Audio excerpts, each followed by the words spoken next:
Vladimir Putin has many identities, from the statist to the history man, to a survivalist, to an outsider, to a free marketeer and a KGB case officer. There is no doubt that Putin has changed how the world views Russia. This is Globe Z, and today we bring you the summary of the book, Mr. Putin. The book is written by Brookings Institution Senior Fellows Fiona Hill and Clifford G. Gaddy. They paint a nuanced portrait of the enigmatic Russian leader once described as the man without a face. As US foreign policy experts, they go beyond the cliches in other Putin biographies to craft a more sophisticated view of what motivates him. They describe Putin's past and his KGB career and explore the way he developed his aggressive concepts of capitalism, foreign policy, and internal security. With their painstaking research, political expertise, and dispassionate style, Hill and Gaddy reveal a complex, cunning, and sometimes contradictory man who demands to be understood on his own terms. The 6 Faces of Vladimir Putin. Vladimir Putin repeatedly puzzles Western leaders. German Chancellor Angela Merkel stated he lives in another world, and Putin regards his world quite differently than his Western counterparts see theirs. Putin's worldview stems from many influences, including Russia's singular history and culture, his personal experiences dating back to a scrappy childhood in Leningrad, and the organizational cultures in which he spent his career. To decide what strategies to pursue in response to Putin, Western policymakers and politicians must first understand him. Putin is a complex and multi-layered man who incarnates 6 distinct overlapping identities: the statist, the history man, the survivalist, the outsider, the free marketeer, and the case officer. Putin has embraced these composites throughout his political career to guide his growing style and his domestic and foreign policy agenda. The statist. When Putin took the helm as president of Russia in 2000, the state apparatus was in disarray. Russian elites of varying ideological positions believed Boris Yeltsin's destruction of the post-Soviet state during the 1990s had moved too fast and had been unnecessarily broad. The economic impact of the shock therapy of state asset privatization had been too severe. Putin's concept for dealing with the outside world was based on the idea of передышка, which means carving out a breathing space for Russia to focus on its own affairs. Putin intended to restore law and order to the Russian government. On the eve of ascending to the presidency, he outlined his vision for the future of the Russian state in his Millennium Message, which analysts now regard as his political mission statement. Putin laid out a conservative philosophy he called the Russia idea. It exalted Russian values of stability, patriotism, solidarity, collectivism, and državnost, which means the idea that by dint of fate and its scale, Russia should be a great power that influences the world stage. Putin's Russia idea sought to provide a clear narrative of the necessity of political and economic reform. It also set out to restore the state's central role in regulating and steering society. The history man. Putin is a student of history and avidly consumes memoirs of significant figures from Russia's past. He regularly invokes imperial Russian history as a roadmap to the resurrection of a strong, centralized state in which he is a neo-Tsarist authoritarian head of state. Putin is adept at manipulating Russian history for the purpose of crafting policy. He makes overtures to Russia's autocratic Tsarist past, emphasizing its proud history as a strong, independent state whose political development diverges from Western democracies. He draws parallels between the past and the present to forge and legitimize a system of governance known as Putinism, in which Putin leads the Russian state to a reawakening of its previous glories. Putin stated, "Capitalism is not production, management, and marketing. It is wheeling and dealing. It is not about workers and customers. It is about personal connections with regulators." Putin invokes the memory of former Russian autocrats who, after imperial and economic collapse, sought state unity and emphasized major state reforms through non-revolutionary means. Putin cultivates a finely honed image of himself as a modern-day reformer not unlike the imperial Russian leaders who came before him. The survivalist. Putin's parents survived the Nazi siege of Leningrad. Putin's older brother died during the blockade, and his family harbors dark memories of the traumatic loss, food scarcity, and other wartime deprivations. Putin's family, like nearly all Russians who lived through the war, adopted a survivalist mentality, always braced for the next assault from the outside world. They girded for the worst, so that when disaster struck, they would be prepared. When Putin arrived in Moscow in August 1996, few in Russia's elite circles had any illusions about the depth of the state's domestic crisis. His parents' survivalist mentality profoundly shaped Putin's political worldview. He brings worst-case scenario thinking to a policy planning and political calculations. He vigorously seeks to build up and protect Russia's strategic material and financial reserves to address a range of contingencies and to help the country withstand a future economic crisis. The outsider. Putin was a complete outsider to the national political establishment when he came to Moscow in 1996. This makes his rapid ascension to the top of the Kremlin in a few short years all the more remarkable. Since then, Putin has masterfully honed his outsider status to his political advantage, meticulously cultivating a populist anti-establishment image. He and his PR team project a thuggish, tough guy persona in contrast to Moscow's political elite. This image has brought Putin electoral success by forging a personal connection with ordinary Russians. The free marketeer. Putin gained hands-on experience with market economics during his tenure as deputy mayor of St. Petersburg in the freewheeling post-Soviet 1990s. Capitalism in St. Petersburg hinged on making deals and building personal connections.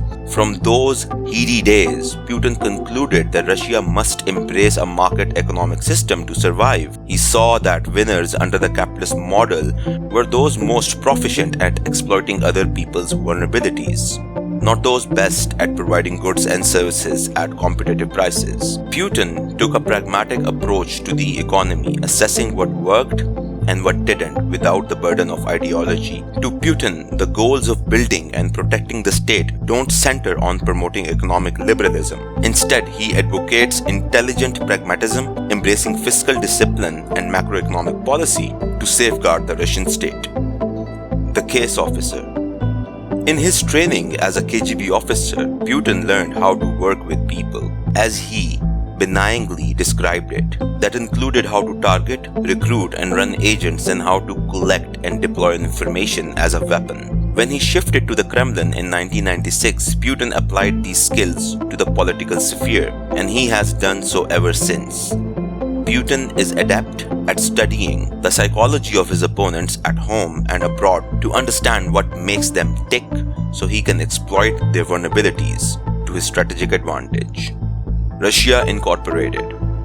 The 6 elements of Putin's worldview shaped his governing style and policy agenda. He operates in the mode of a KGB case officer in his approach to state governance.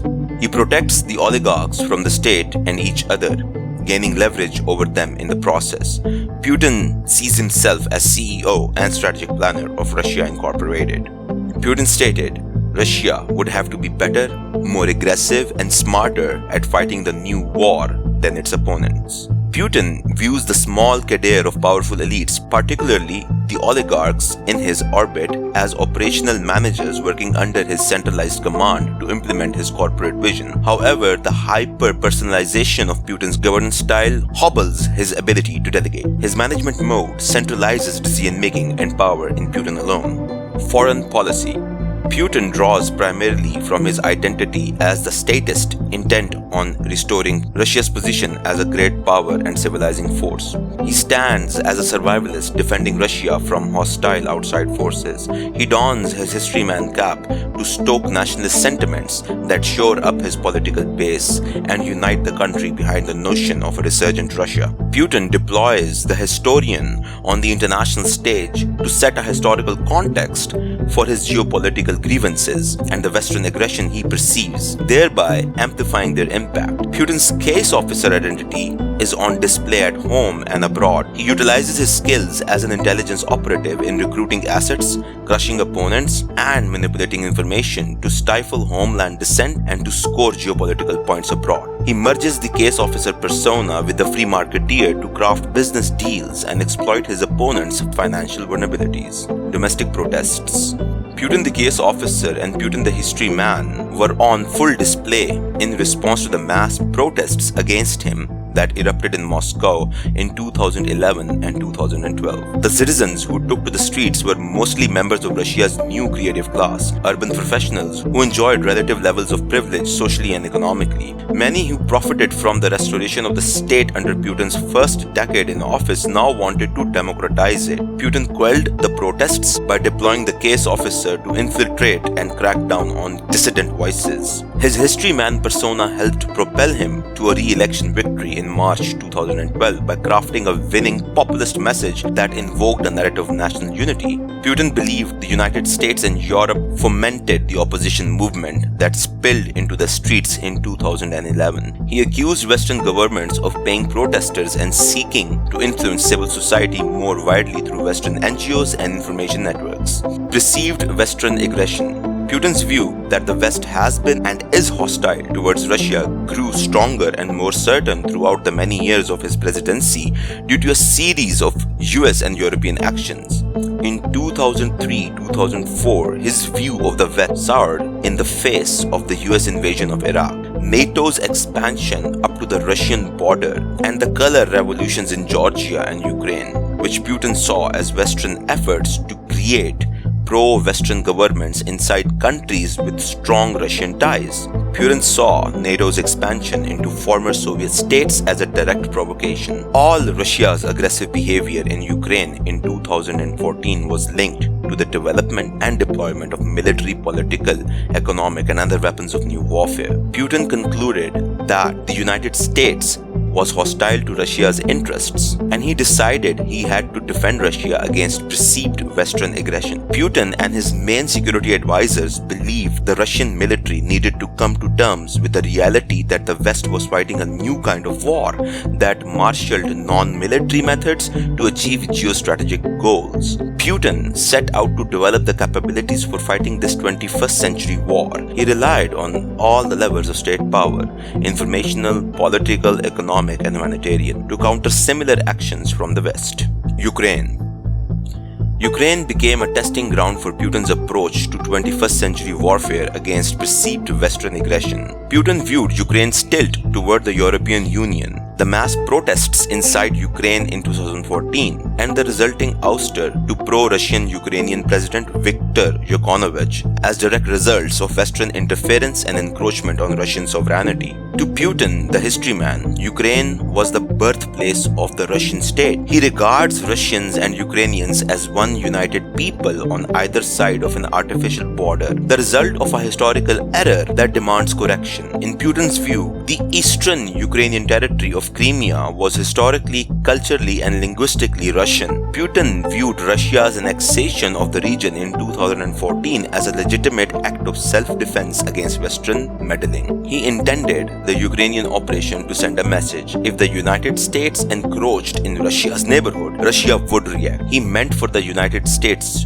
to be forced to consider the costs before taking future action. Business is business. Despite his dark view of the West and his willingness to confront it, Putin wants to do business with the United States and its allies. Where a mutual strategic interest exists in Iran, in Syria, or against Islamic militants, Putin is open to cooperation. However, until Russia and the West reach an understanding regarding respected autonomous spheres of influence akin to a new Yalta, and until Putin believes the US and its allies no longer pose a threat to Russian interests, Putin will continue to wage a 21st century asymmetrical war on all fronts.